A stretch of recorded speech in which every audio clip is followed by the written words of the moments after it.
E disseram a Pedro e aos demais apóstolos: o que faremos, irmãos? Respondeu Pedro: arrependei-vos, e cada um de vós seja batizado em nome de Jesus Cristo para a remissão dos vossos pecados, e recebereis o dom do Espírito Santo. Pois para vós outros é a promessa aos vossos filhos, e para todos quantos que estão longe, pois estão perto, todos quantos são os judeus chamados. Com muitas outras palavras, ele deu testemunho, e exortava dizendo: salvai-vos desta geração. Tem verso.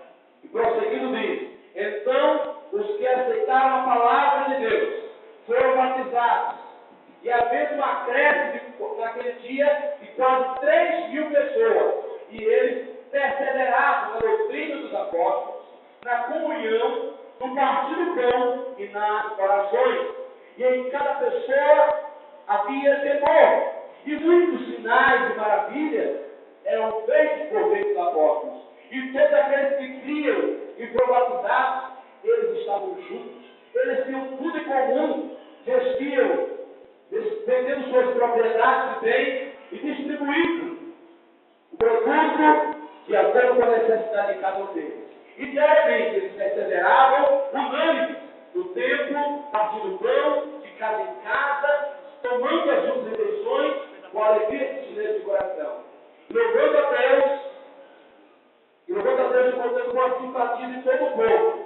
Enquanto isso, acrescentava-lhes o Senhor os que haviam de serem salvos. Quem crê, diga amém.